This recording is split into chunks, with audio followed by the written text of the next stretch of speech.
we're gonna call it a comeback. Hello everybody, I am Jmulls of Jmulls Gaming, and Xenoblade Chronicles is arguably one of my favorite, if not my favorite, video game franchise of all time. And I've covered it quite extensively on this channel. But I think it's time for a bit of a sit down. We are waiting for a Nintendo Direct that could come anytime. We're waiting for them to announce the Switch 2, and when it comes to the Xenoblade Chronicles fandom, if you want to call it that, community, I kind of prefer that word, we're at a fork in the road. Because what comes later in the franchise is a giant question mark. You see, Xenoblade is in this interesting position. It used to be extremely niche, and now it's only kind of niche. And with the blowout success of Xenoblade Chronicles 2 and Xenoblade Chronicles 3, the entire Xeno franchise, going all the way back to Xenogears, to Saga, and now Blade, has been kind of shoved into the spotlight, and there's a lot of wants, a lot of desires in the community, ranging from ports, to remakes, to remasters, to whatever. And I share in those sentiments. But funnily enough, with this channel, I do a lot of video game critique and analysis, because I think it's not just important to be able to like something, it's important to be able to articulate why you like something, or why you don't like something, to be able to support it. Saying it's just not for me is cool and all, but if you really want to be able to apply that practically in a way that's beneficial to you, you should be able to narrow in on the things that you like and don't like. And honestly, this is a lesson that I kind of learned from the person who really inspired me doing this channel to begin with, John Total Biscuit Bain, rest in peace. And it's a mind frame that helped me a lot to be able to identify what I will and won't like really early on. If you show me even a video game trailer or something, chances are I can kind of tell you why I would probably like it or not like it, and I tend to be right, because I know what I like. And I know what I don't like, and I know that I love Xenoblade. But why do I like Xenoblade? Why do I love it so much? And to answer this question, I started a series months and months back called the Saga of Xenoblade. I called it the Chronicles of Xenoblade to begin with because, you know, that's the name, but I think someone else already took it, so I swapped the name out to the Saga of Xenoblade, you know, once I learned that. And I originally was going to go, like, scene by scene through the games, and breaking down why I really like each of the scenes or whatnot, and the kind of the spice, the formula that went into creating these games that I absolutely love. So the thing about Xenoblade is that it's a really long game, and I think I had to devote too much time in that series to just recapping what was already kind of known if you play the game, right? Instead of giving a lot of analysis and all that. So I put the series on hold for quite a while, and a little bit ago on stream, I announced I'm going to make a return with it. I want 4 or 5 episodes per video game. So for Xenoblade 1, 2, 3, Future Connected, Torn to the Golden Country, Future Redeemed, and Xenoblade X, I want to do 4 or 5 videos pertaining to a particular topic, a particular aspect of those games. The tentative list right now is setting, gameplay, characters and story. That would be one of them, characters and story. The 4th would be lasting legacy, and the 5th would maybe be music, if I have enough to talk about for the music. It's not set in stone that that's going to be like the 4 to 5, but that's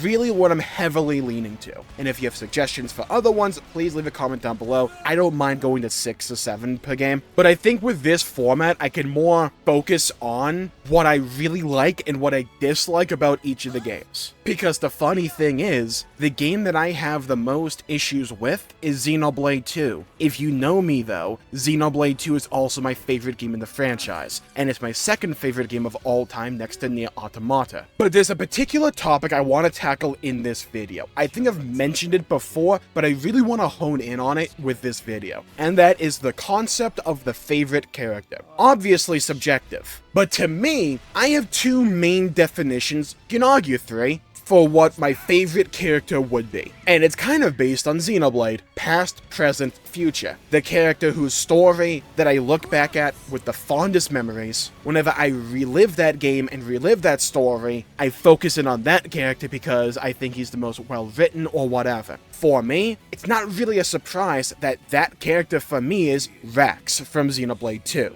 I have an entire series just dedicated to Rex as a character. Every time I went back to Xenoblade 2, I would find some new reason to appreciate him as a character. Because in a lot of ways, he's kind of the idyllic archetype of a character that I wouldn't enjoy. The really young, goody two-shoes character, who's kind of weak in comparison to a lot of his peers for a time. But he ends up being arguably my favorite character in all of Xenoblade, and a character that many represent this channel with. So, like, why is that? It's a very simple reason. I think he's written well. The reason I don't ordinarily like the kind of kid characters in a lot of games or shows or whatever is they drag out the fact that they're a kid. And they utilize that as a storytelling crutch to allow that character to influence the plot because they're a kid, they're gonna make stupid choices, right? I always find that annoying, pending how it's written. Most of the time, it's strictly annoying and negative for me. But when it came to Rex, they didn't ever dwell on it, and I really appreciated that. Spoilers, by the way. I'm just gonna make sure that's abundantly clear here. When Rex's action to stay in the fight with Malos happened, and Vandam died as a result of that, they didn't feel the need to drag it out for hours and hours and hours. Rex immediately learned the lesson he was supposed to learn, took it to heart, and grew as a character because of that. It moved the plot along, was engaging, felt natural for the character, but it didn't feel like, oh, we had to have him mess up to make this plot device happen. I really appreciated that. The pacing there was expert for me. And they do that a lot with Rex as a character, where he'll mess up, because he messes up quite a bit, but he learns the lesson rather quickly. May take a little bit of encouraging, but he will learn the lesson and it won't take hours and hours of dragging it out, stamping your feet on the ground, having a tantrum. No, that doesn't really happen. And the growth he has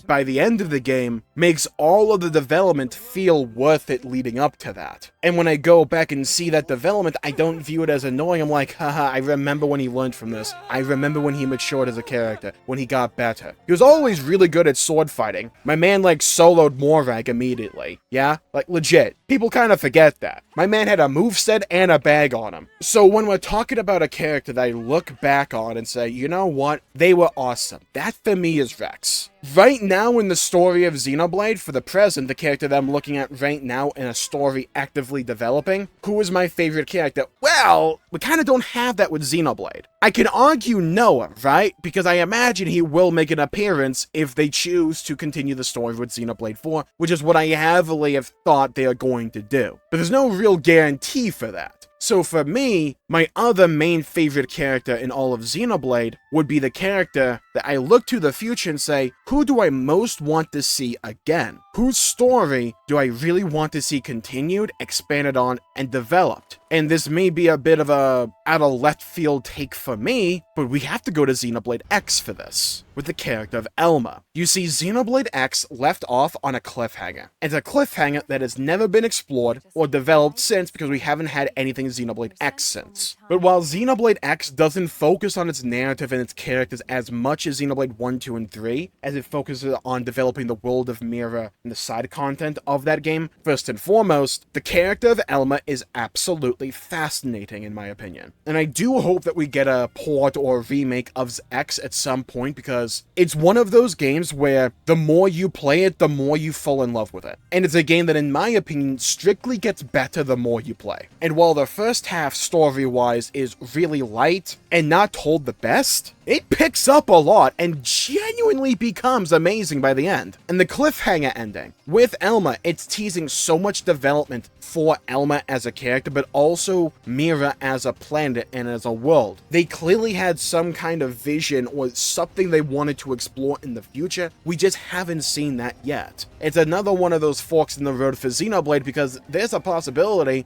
that they choose to go back to X in some way and develop and continue this storyline. And I would love to see that happen, because there's a lot of characters that if we see them again in the future of Xenoblade in any capacity, I would be really hyped and excited for, right? Naturally when it came to Rex and Future Redeemed and all that, but if you show me Elma, well, I think I would care more about that than anything else. And I think that's also an equally okay definition of who's your favorite character, which is why I kind of split the definition in half. Because if we never see Rex again, that'd be fine by me. me. His story, to me, the book is closed. I got the ending I wanted out of him. I got the story I wanted out of him. That book, for me, I'm good. If we see him again, cool.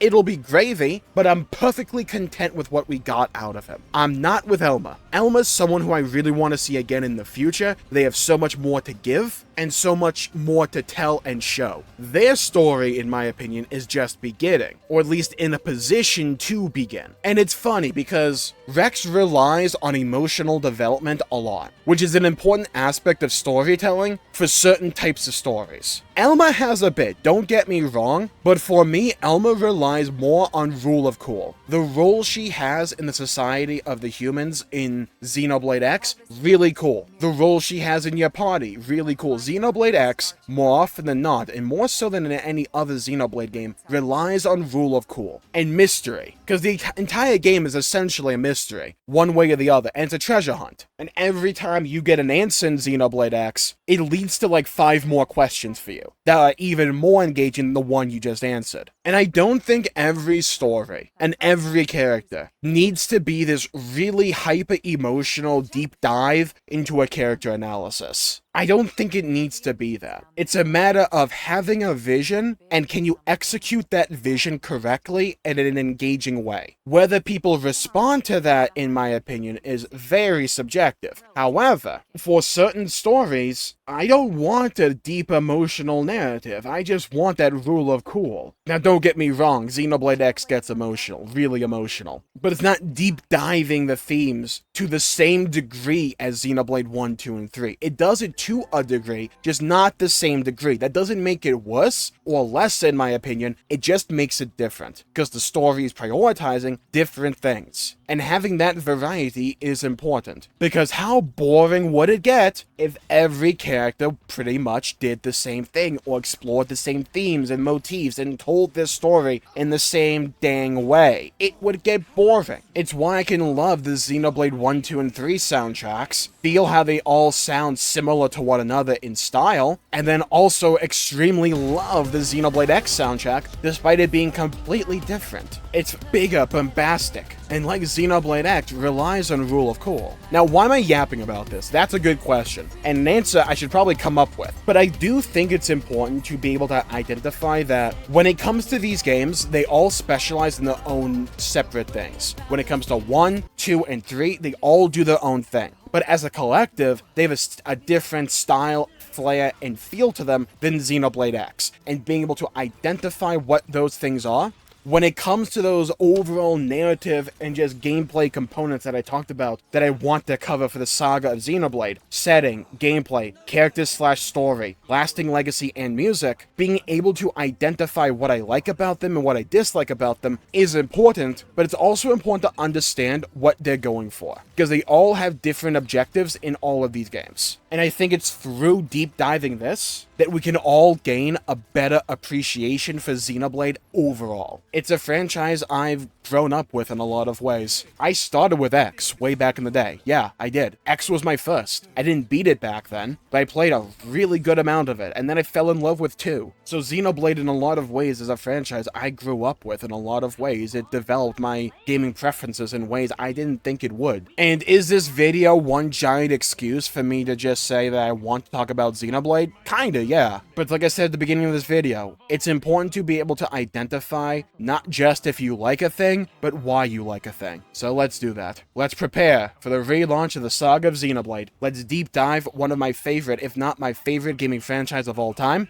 And here's where you come in. Here's what I want you to do. I want to know your favorite Xenoblade. But not just, oh, my favorite Xenoblade is 1, 2, 3, X, whatever. I want you to tell me why. And it could be anything. It could be you really like the texture quality or whatever. You really like a song that particularly resonated with you. Or you really like the combat, or the endgame, or the story, or a character, or whatever. Tell me what it is about that game that really clicked with you. Because I'd love to hear your stories, hear your perspectives, and to hear your opinions. And while you're down there, please leave a like and subscribe. It would really help the channel out, help support future content, and hit the bell icon to be notified for when I upload and stream in the future. I stream on this YouTube channel. I like to talk about a lot of games, but I also love to talk about Xenoblade. And you know, if we ever get any more Xenoblade news, you know I'll be there. yeah? It'll be like the bat signal up in the sky, yeah? The mole signal. Thank you all for tuning in. Stay safe, have a great day. I'll see you all next time. Bye-bye, everybody. Until we meet again.